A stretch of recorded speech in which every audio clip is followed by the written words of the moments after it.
Good morning, children. Sairam. Welcome back after your examinations. I hope you all have given your examinations well. Children, before your exams, we have already started with the chapter Surface Chemistry. We have discussed some of the topics of surface chemistry. The topics that were discussed were adsorption, physical and chemical, and the factors affecting the adsorption of gases on solids.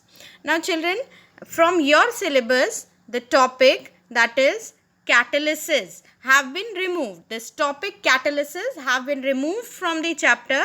Homogeneous, heterogeneous catalyst, enzyme catalyst, all this you don't have to study.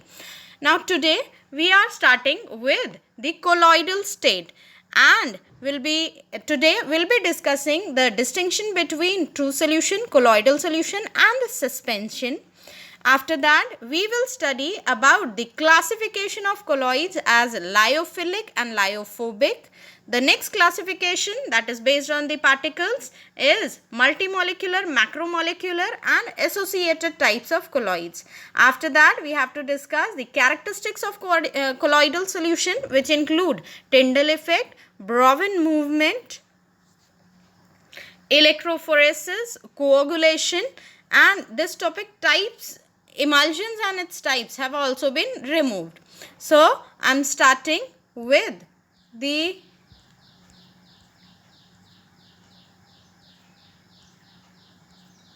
colloidal state. Now children, what is a colloidal state?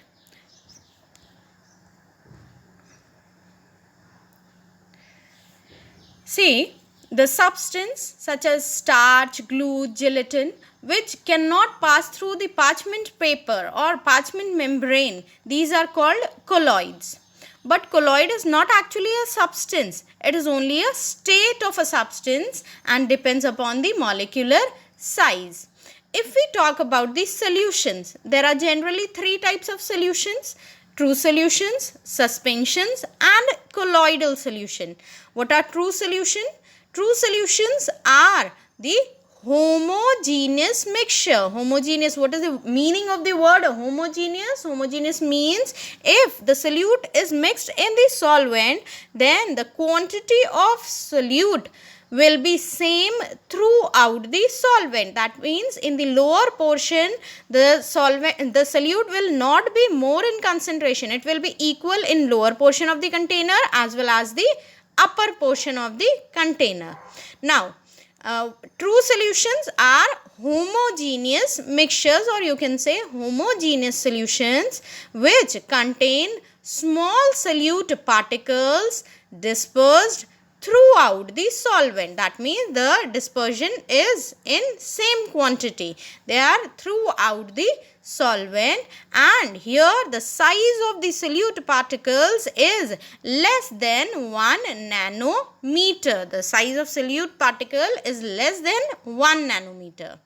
Now, coming to the suspension. Suspension is heterogeneous. Colloidal true solution was homogeneous, but suspension is heterogeneous. That means like sand dissolved in water. When sand is dissolved in water, the sand settles down at the bottom of the container. That means the particles are insoluble. They are small insoluble particles, and such solution are heterogeneous. That means the quantity of solute is more at the bottom of the container compared to the top portion of the container. Why it is so? It is because the size of the solute particles here is more than 1000 nanometers, so they cannot easily dissolve.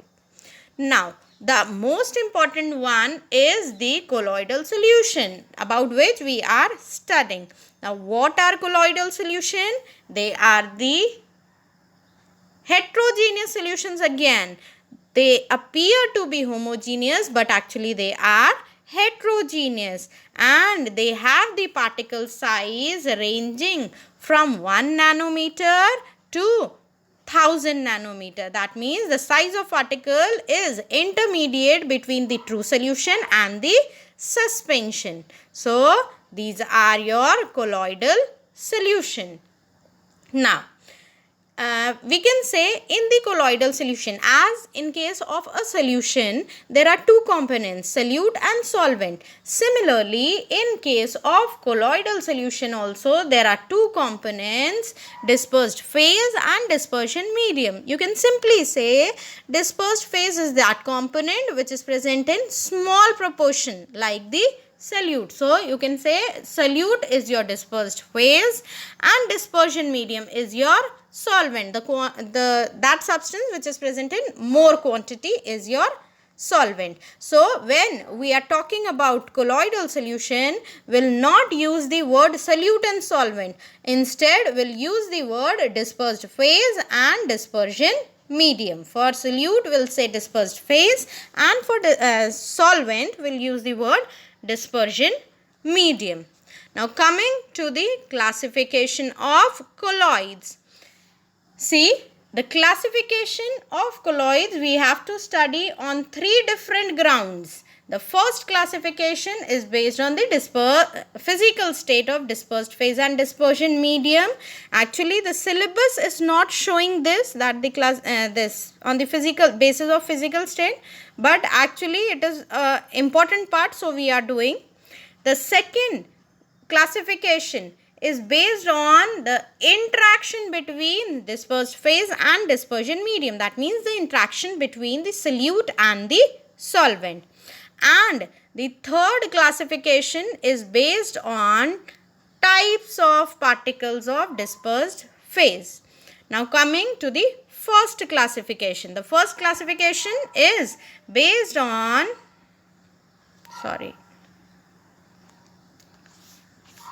the first classification is based on the physical state of dispersed phase and dispersion medium. Children, if it is not visible to you, it is there in the NCERT. You can see from there also. Now, if suppose the dispersed phase is a solid and the dispersion medium is also a solid, such a colloidal solution is called a colloidal solution of solid in solid and is called a solid sol. Examples are alloys. All the alloys are heterogeneous mixtures of what? Solid dissolved in solid. Other examples are colored glasses, gemstones, ruby glass, etc. Now, coming to the second one. Second one is when the dispersed phase, that means the solute is a solid but the dispersion medium is a liquid. That means the solvent is liquid. Solid dissolved in liquid. They are called sols. Now, what are sols? The examples of sols are paint, cell fluids and starch dispersed in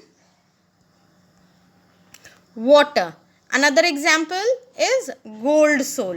So, solid and liquid examples are paints, cell fluids, starch dispersed in water and the gold sol.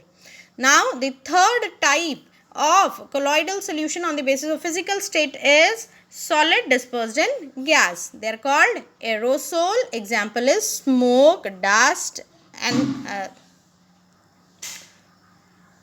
haze. Number fourth is liquid dissolved in solid. When a liquid is dissolved in solid and are colloidal in nature, then the solution is called a gel. Examples are jellies, butter, cheese, boot polish and curd. Number fifth is liquid in liquid. Liquid in liquid was taken as a very important part of this and are called the emulsion. But now emulsions have been removed from the syllabus. You should just have a basic knowledge that liquid in liquid is called emulsion. The examples of emulsions are your hair cream, milk, emulsified oils and medicines. The other medicines, butter also comes as a emulsion only. Now, the next one, the number 6 is liquid dissolved in gas. They are called the aerosol, fog, mist, cloud and the insecticide sprays are the example.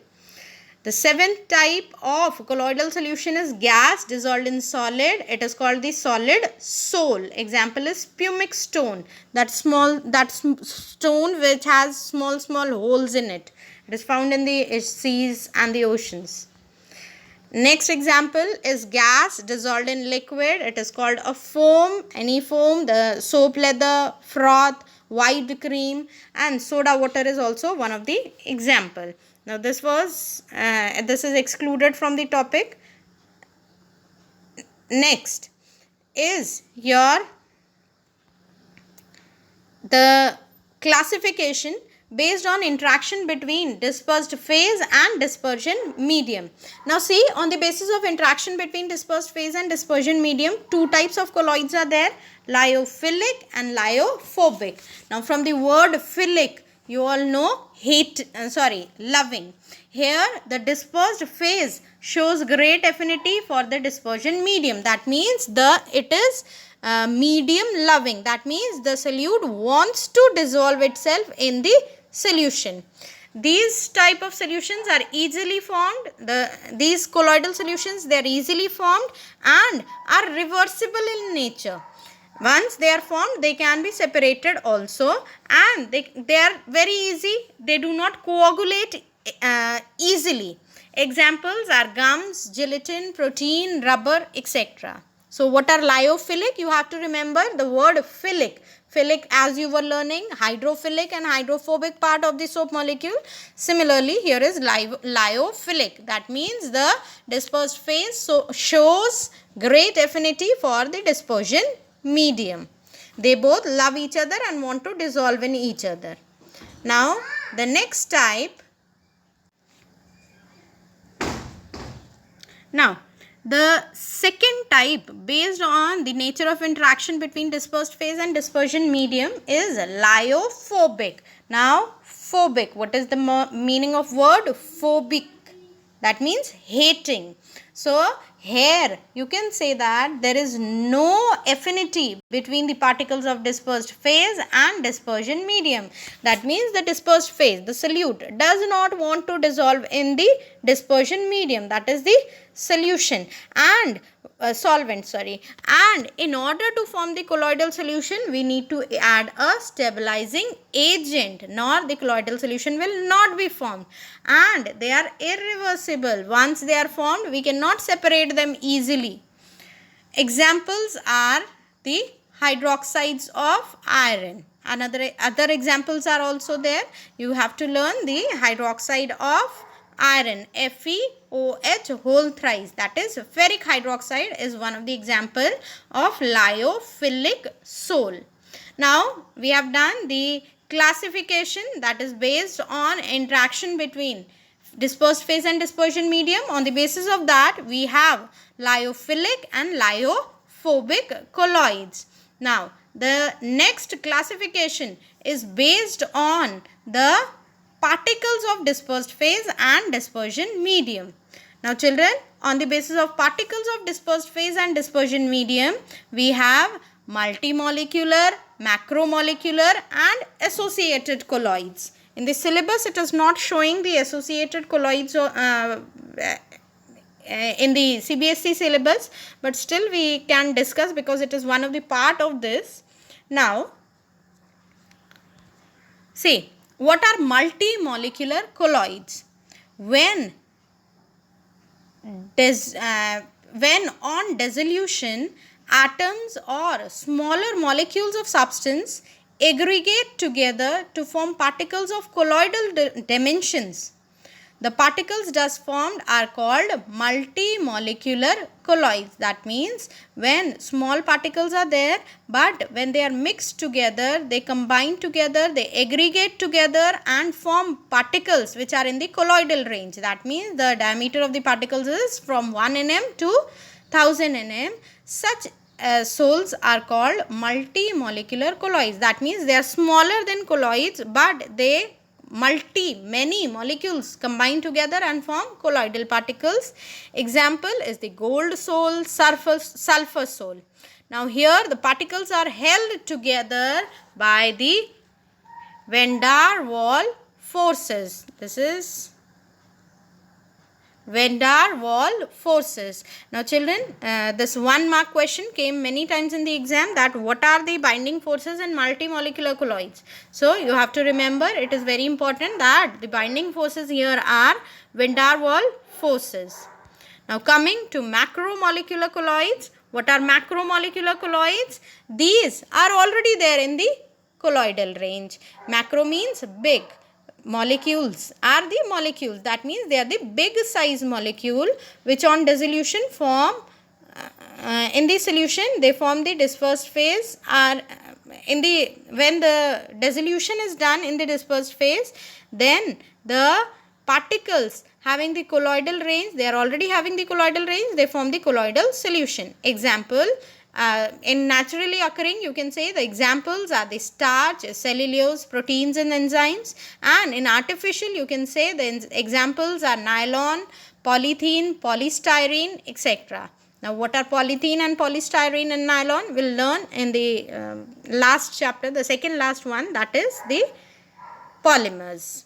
Now coming to associated colloids, you can say associated colloids are like your micromolecular. That means they also form aggregates together, associate together. The small particles, they associate together.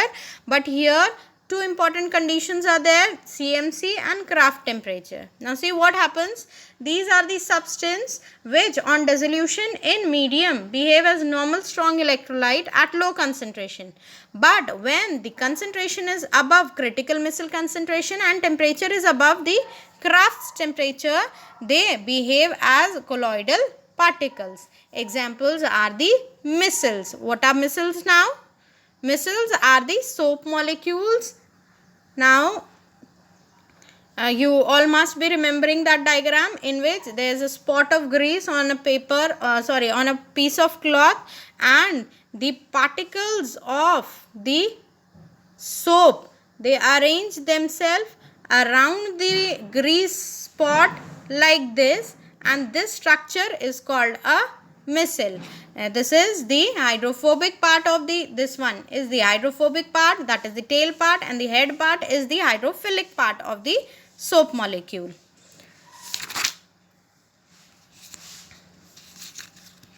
Now children, you have to remember all these things. These are very important from examination point of view. Now children, next topic that is remaining here is your properties of colloidal solution. We'll be discussing all the properties of the colloidal solutions together. Today we'll not be discussing these properties. So I'll wind up for today. You all are requested to go through the chapter from the NCERT book. Each and every line of the NCERT book is very, very important. Any 1 mark question can be formed from any part of the NCERT book. And while studying the chapter, do keep a copy of the syllabus in front of you.